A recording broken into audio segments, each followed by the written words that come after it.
Not all the cellar rooms had windows, but Snow White was thankful that hers did. On nights with a full moon, the moonlight came through in a silver beam. If Snow White placed the pages of spells underneath, she could make out the words without lighting a lamp. She'd look through the spells with fascination. The colored flame potion read like a kitchen recipe, like one of the pies the castle cooks taught Snow White to make after her chores were finished, and when her stepmother was otherwise occupied. Except the ingredients this recipe asked for: moonbeam from a crescent moon, ashes for a broken heart, or ashes of a broken heart, were things that Snow White had never seen in any kitchen. The cleaning charm looked practical, but the incantations were written in a script she couldn't pronounce. She finally settled on the shrinking charm. It seemed to be a poem with a series of hand gestures. Snow White placed a small stone on the floor in front of her to use as the object of her spell. Snow White squinted at the diagrams. The illustrated gestures were complicated, often requiring both hands to form elaborate shapes. She painstakingly copied the gestures, one after another, until she could remember them all. Was it as simple as saying the words at the same time? There was a flutter of feathers next to her. Dotty hopped onto one on her lap and nestled in her skirts. "You're supposed to be asleep," said Snow White. The sparrow chirped, looking between her and the spell. You want to see me try this? I'm worried something will go wrong." Dotty looked up at her with clear eyes. The animals had always been more sure of her than Snow White herself. Well, there was no point in delaying. Haltingly, she spoke the incantation as she worked through the gestures. Nothing happened. Snow White deflated. I suppose it wouldn't be that easy, would it? She looked over the diagrams again. Had she gotten a step wrong? Maybe her little finger was supposed to be straighter, but changing that didn't seem to help. Neither did stretching the vowels or holding her hands higher up. Snow White tried variation after variation until her hands started to cramp. What was that? Snow White asked. I felt something. Dotty chirped. I felt something warm in my fingers. It's gone now, though.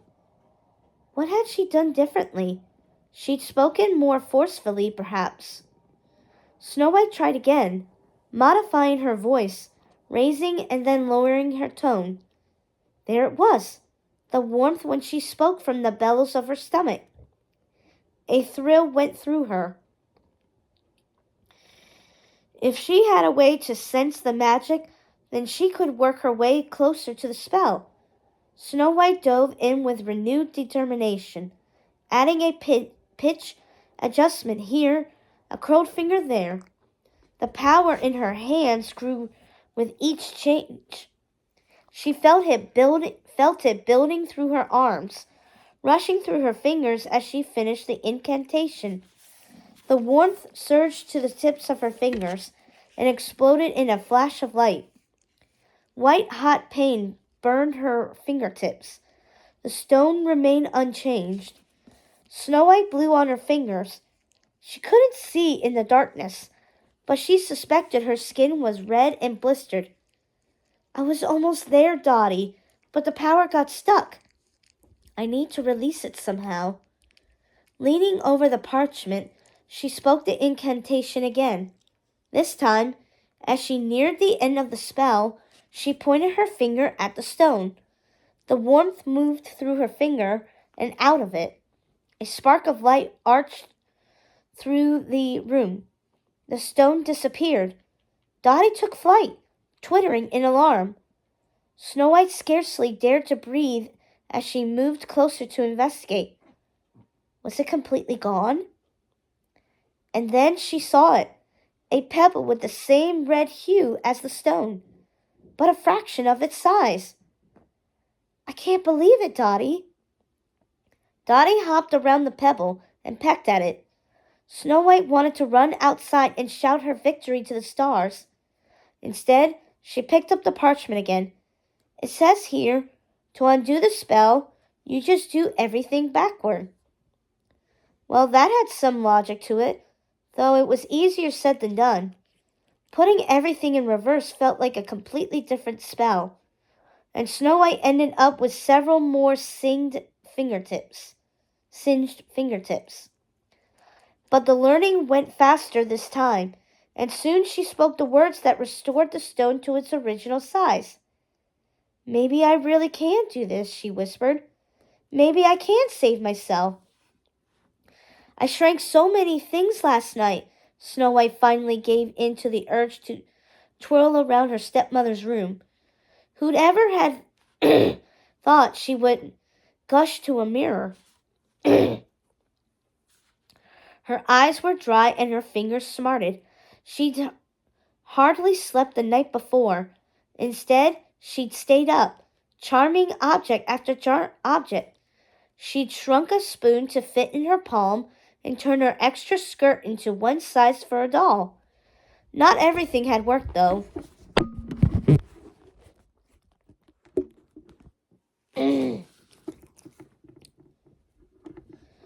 A cut rose from the vase by her bed stayed the same size, as did a leaf and the apple she'd saved from dinner. Perhaps the spell worked only on non-living things. You do well, princess. The magic mirror's voice was level as always, its empty eyes devoid of emotion. But shrinking charms will not protect you from the queen's magic. Snow White wished that the mirror would at least let her celebrate her victories. These spells are the only ones I found. There are other sources of magic here. You must find them. If it's so important, why can't you tell me where? Aren't you supposed to see everything? The queen's dark magic blocks my sight. Not for the first time, Snow White wondered if she could trust the mirror. But everything it had told her about her stepmother fit with what she'd already suspected, or even known, in the way that her bones sometimes knew things that her mind didn't.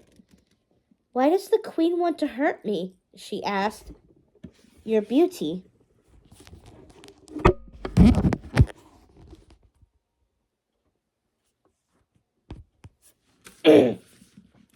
My beauty?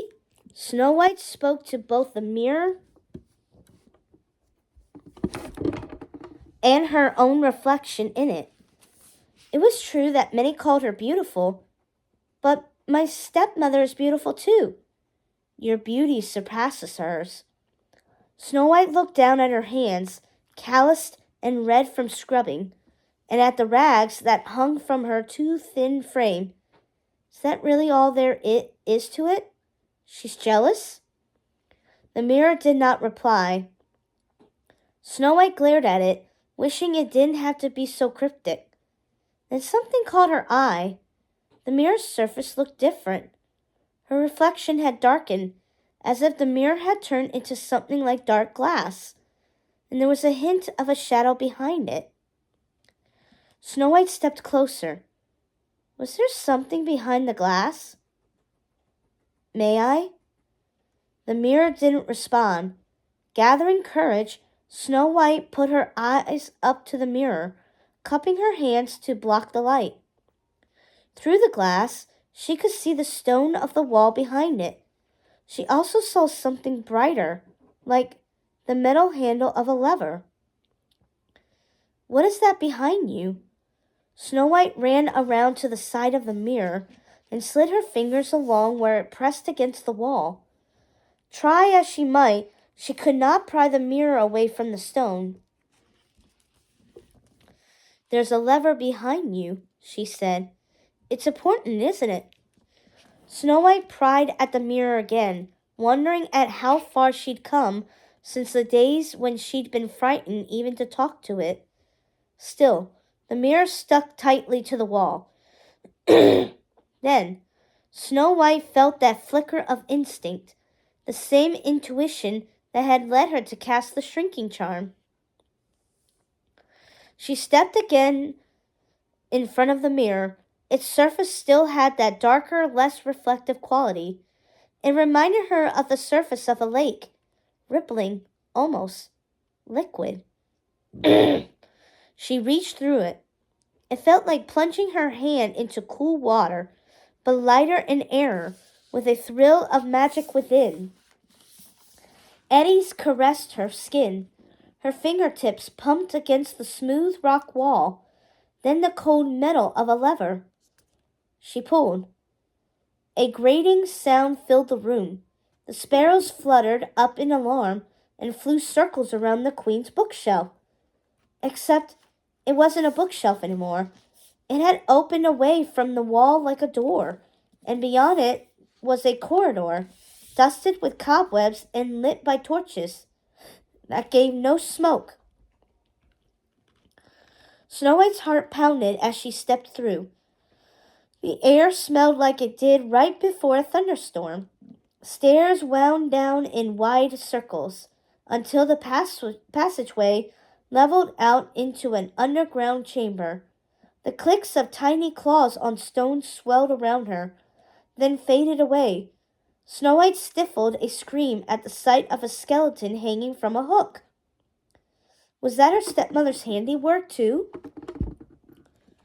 It finally dawned on her how much danger she was in. What was a trivial shrinking spell compared to this palpable evil? Snow White took a steadying breath. She'd come that far, and she had a feeling that the magic she sought was ahead. Across the chamber was a door that opened into a workshop. Shelves lined with the room, loaded with tome after tome, strange artifacts, and jars filled with things she didn't want to identify. She took a book by the spine, then snatched her hand away when pain lanced through her fingers.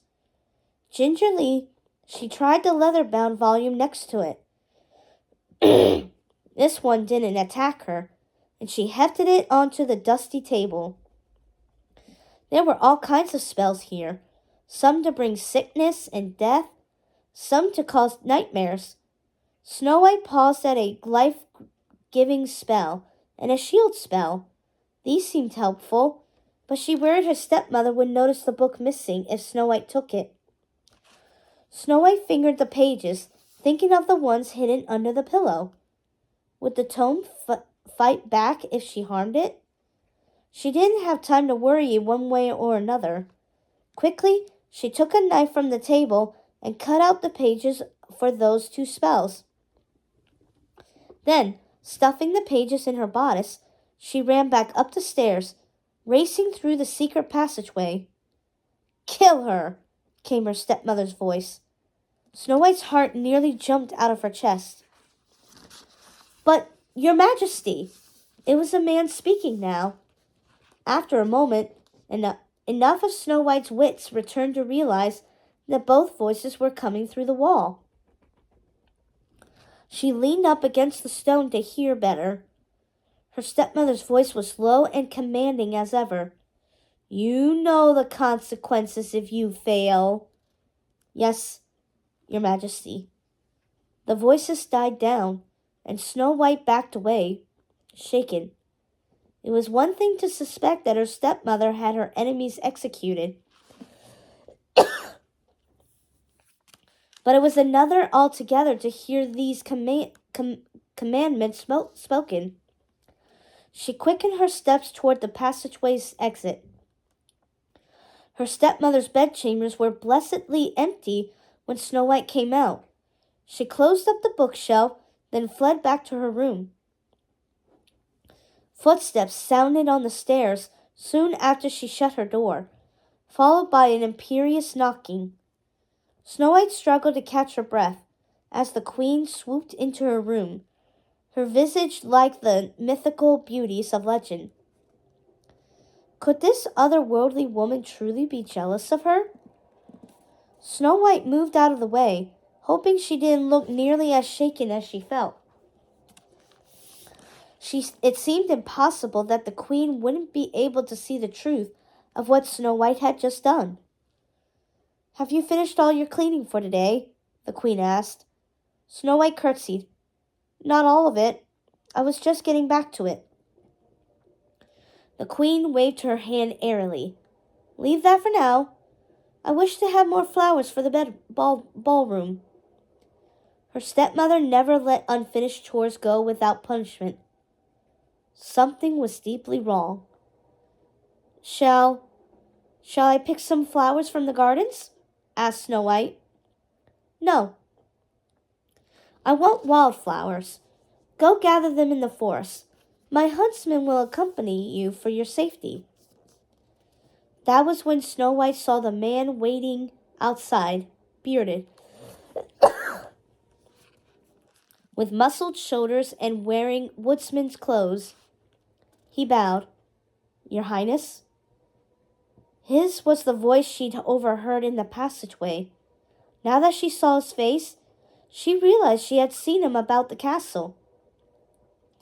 She believed she'd once made his family some hand pies when he told the cooks his young son had grown ill. At once, Snow White knew without a doubt that this man was to kill her in the meadow. Cold erupted over her skin.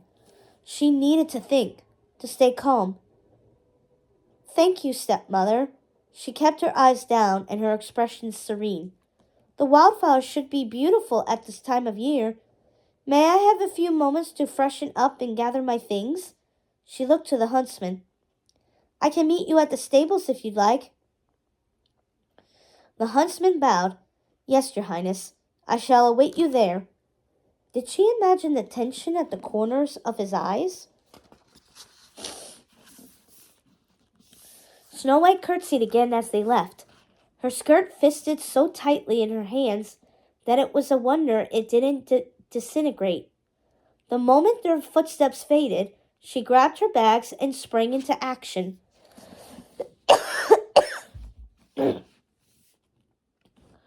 She needed to flee the castle, though she didn't know where to go. As Snow White frantically thought through her options, she shrank her extra clothes and threw them into a basket. As Snow White glanced out the cellar window, she saw the queen crossing the courtyard toward the stables. A harebrained idea occurred to her. If the queen was down there, or down here, then her bedchambers were empty. Snow White sprinted up the stairs. "She's going to have her huntsman take me into the woods and kill me," Snow White said to the mirror as soon as she charged through the door. Dust danced in sunbeams around her. Her stepmother's furniture felt sinister in its stillness. Snow White's skin itched with the fear that something would spring to life and capture her. A swirl of green fog obscured the mirror's face. "You must run." "Can you come with me? Maybe I could shrink you to fit into my basket." No sooner had the question left Snow White's lips than she thought of 100 reasons why it couldn't possibly work. Would the queen have a protection charm on such an important artifact? Would it remain attached to the wall even if Snow White did manage to shrink it?